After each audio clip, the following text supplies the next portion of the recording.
disturb us again. We're never going to want to use your computer or telephone again. We should do this at the beginning of the conference, and then nobody will be using their telephone. Is that what we're doing? It's easy.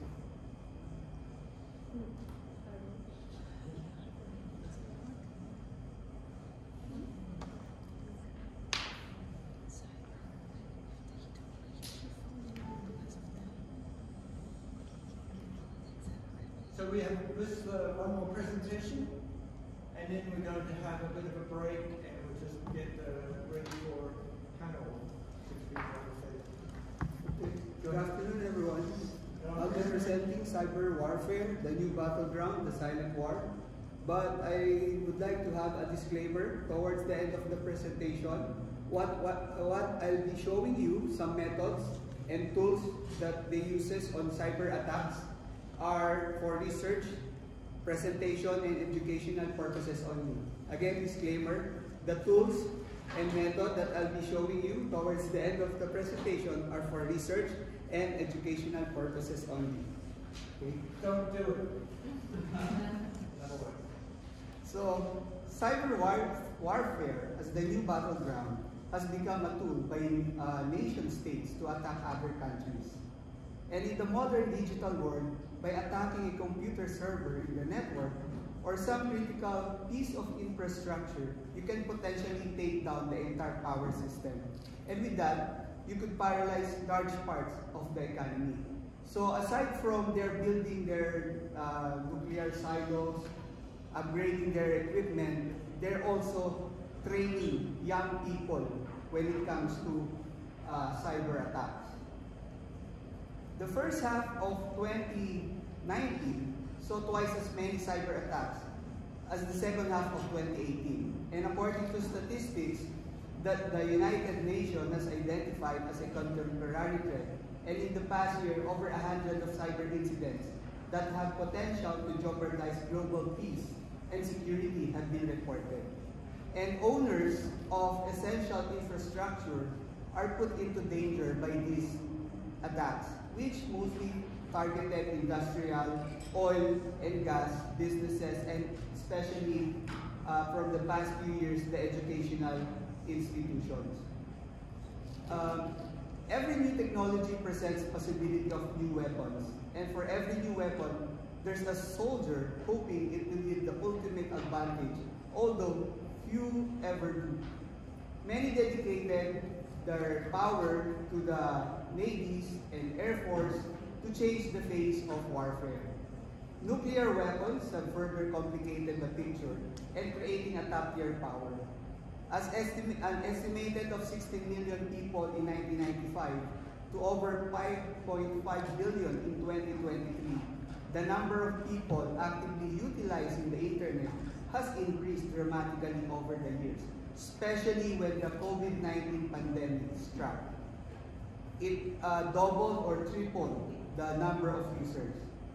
So today's net-centric world offers world power to new weapons. So to many, cyber warfare represents the fifth battle space. And this is a new type of warfare that needs further definition.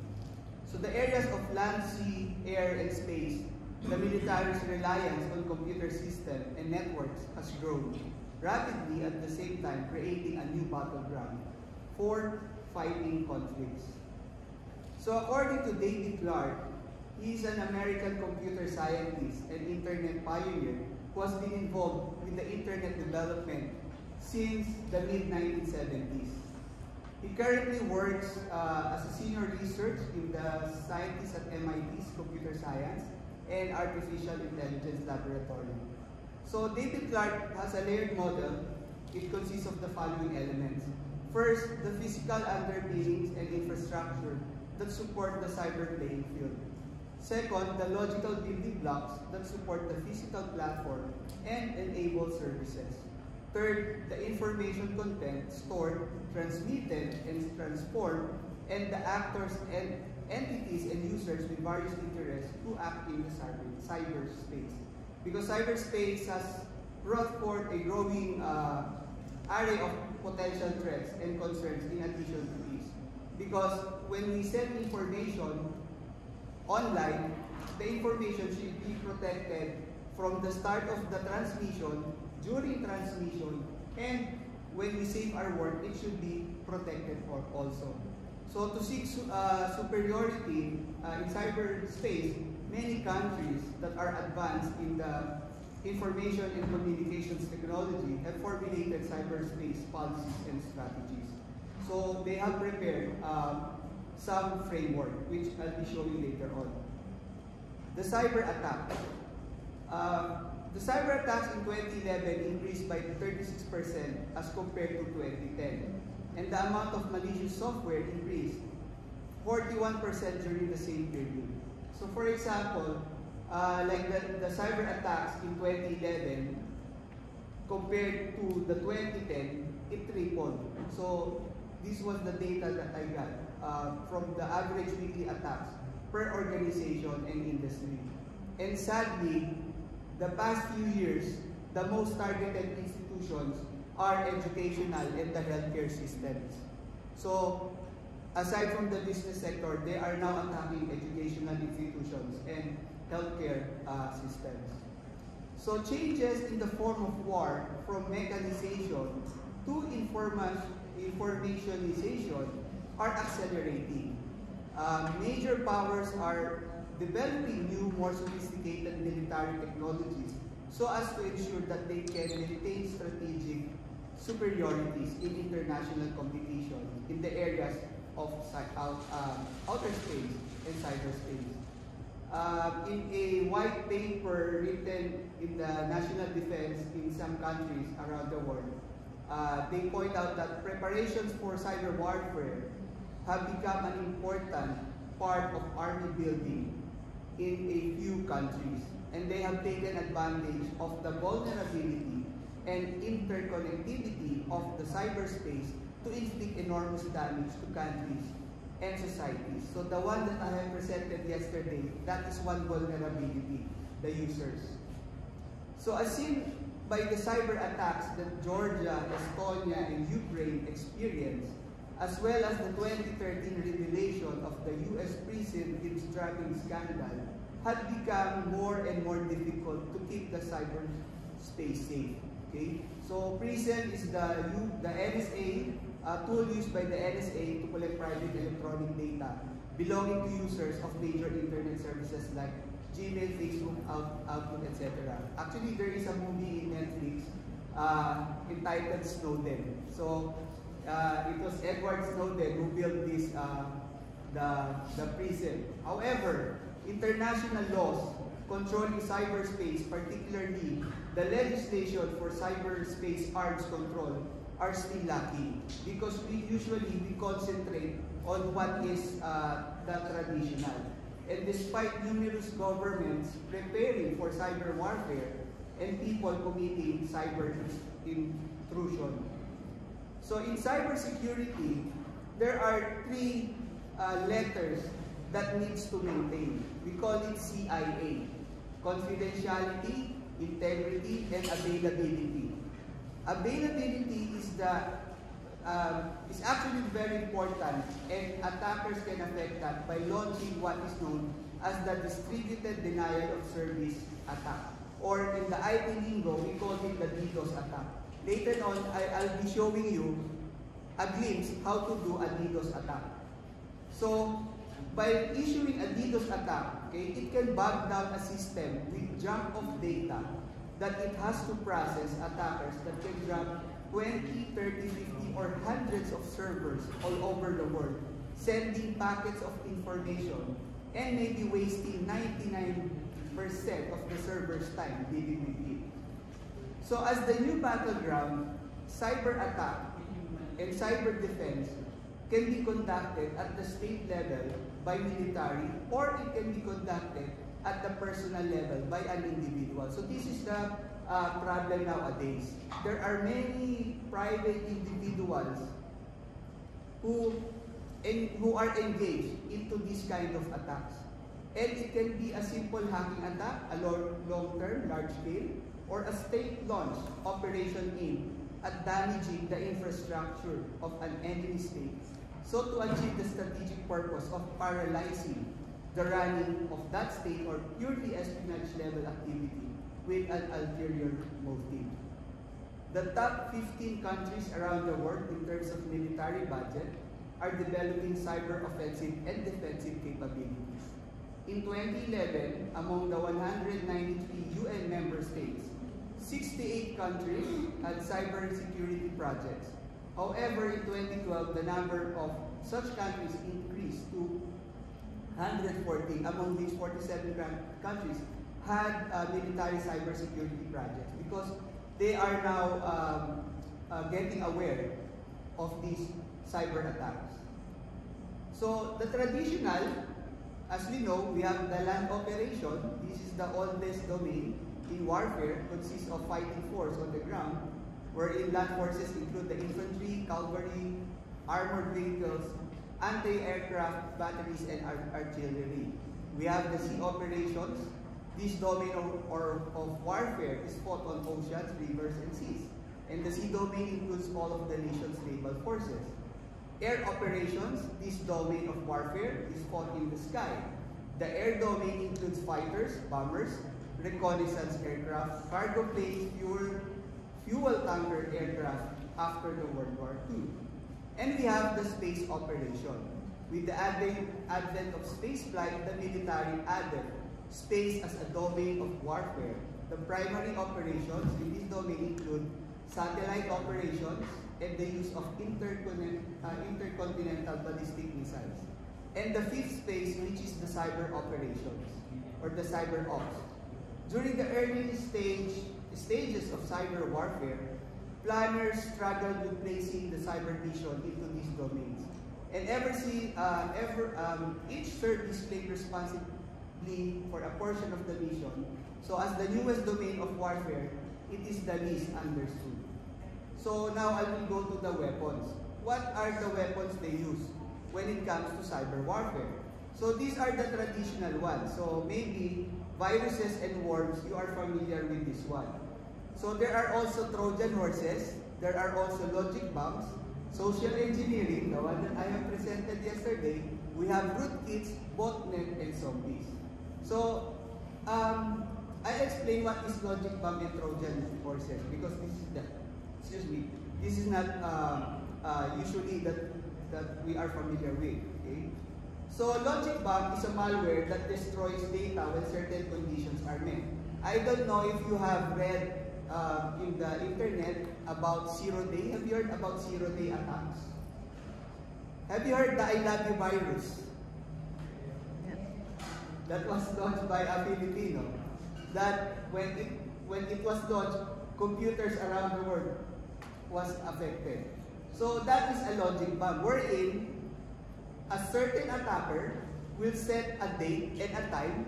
So when that date and time comes, the script will execute. So for example, the script that I built is to delete all data on your computer. So if your computer has a vulnerability, meaning your computer, you don't update your computer, you don't update your apps, you just rely on yourself by having a high self-efficacy, so your computer can be vulnerable to a zero-day attack. So, for example, I'll set a date, April 9, 2024. So, if your computers are unpatched, your computer can be targeted or affected by a logic bomb. The other one is a Trojan horse. Are we familiar with Helen of Troy or the Troy movie? What does the Trojan horse do? A trap. What? It's a gift. It is a gift, right? They pose it as a gift. Wherein inside the Trojan horse, there are armies. So in computer, that is also same principle with the Trojan horse. So Trojan horse is a program which seems to be doing nothing, but actually, when you install it on your computer unwantedly, it will do another thing. For example, we have a group picture, right? I'll send the group picture to all of you. When you double click the group picture, I will embed a secret script. I can control your computers. That is why, if you can see my laptop, I have a camera cover. Because I don't know if someone is watching or taking control of my computer. So that is what a Trojan horse do. So with all these weapons, what do we need to protect? First, our critical infrastructure. Okay, so we need to have a critical infrastructure security. Because critical infrastructure security consists of cyber physical systems that modern societies rely on. Like for example, the electricity grid, water purification, traffic lights, shopping centers, hospitals, educational institutions, and so on. So if these infrastructures have been compromised, it will have a great effect on our country, especially on our economy.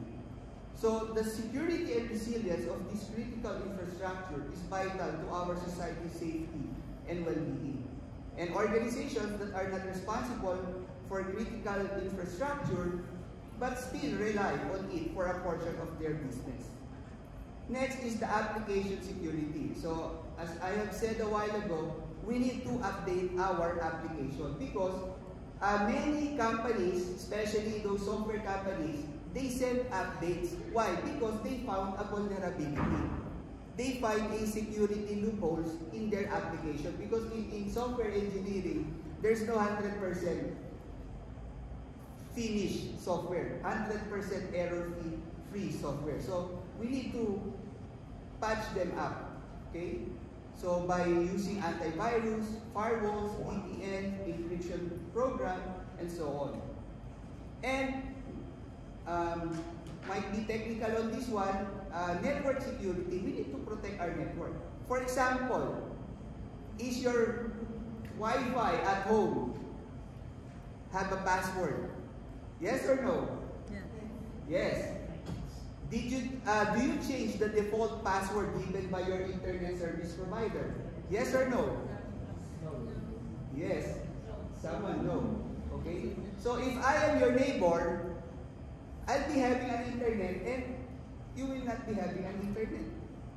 Because if you can Google the brand, it will tell you these are the username and password of these brands.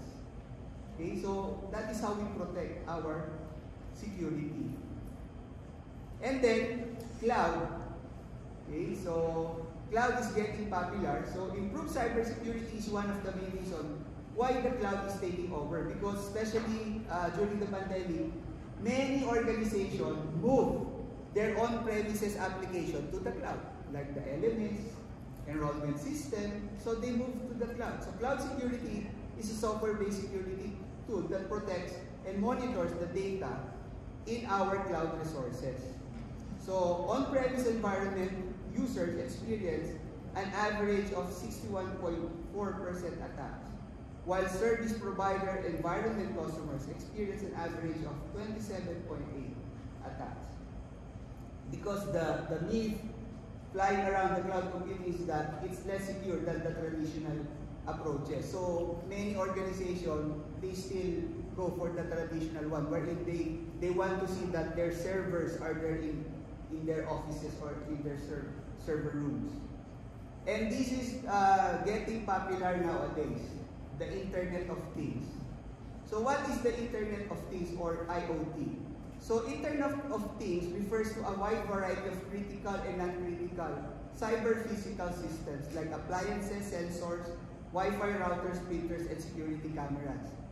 I saw, like for example, a refrigerator. You can connect, right? Our TVs, we have Android TVs. Our head units in our car stereo, we have internet, right? Okay, so these things can also be attacked. So what if you are driving a car?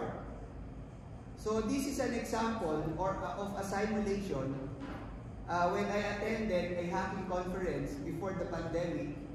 This is Car Hacking 101. They demo a hacker can control a car.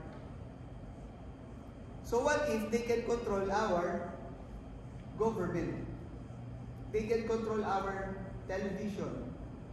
They can control our systems. So the NSA and the NIST suggested that we should follow a framework for security. So the NIST, the National Institute for Standard and Technology, together with the NSA, suggested that we use a layered approach to minimize the possibility of a successful attack. And many government, military, and some other organizations, businesses, academia, are now using this kind of framework, a layered approach, so that it increases an attacker's risk of detection and reduces an attacker's chance of success, because they have to go through different layers, from policies, procedures, awareness, physical security, perimeter, internal network, post-application, up to our data. Okay? So, this is the one that they suggested. So, as I have said, I'm going to show you a sample of an attack. So, let's say I have here my computer. I hope to show you. So, I'm going to launch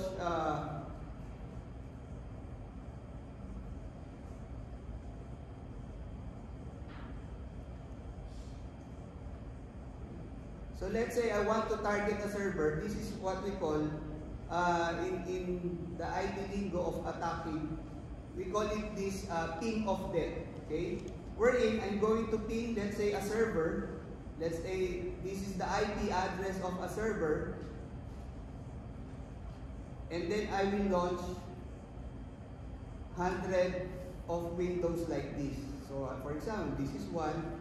And then I will launch again. Okay, so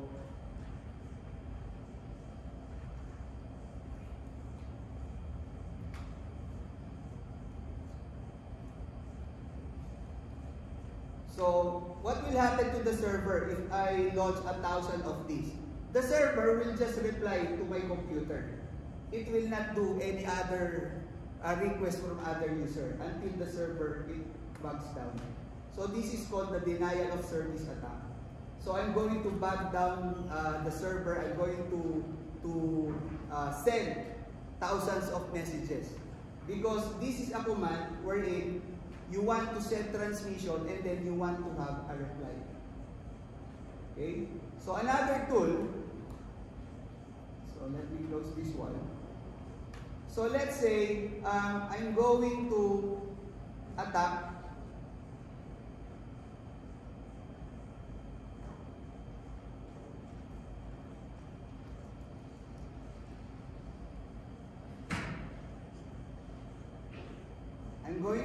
another country, a company.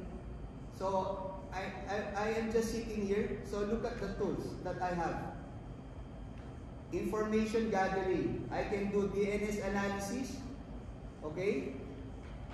I can do password attack. These are the tools. And this tool is free. That is why we need to have user awareness. Because you can download this from the internet for free.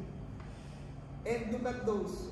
Wireless attacks, reverse engineering, sneaking, spoofing, and the social engineering tools that I have mentioned.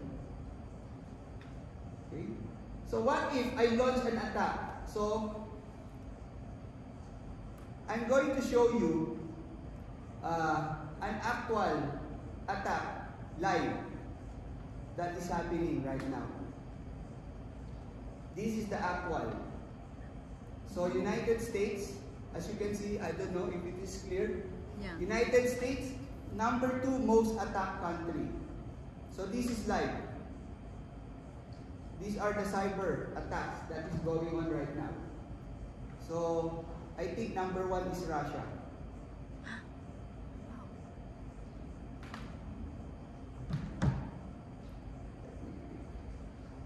This is live.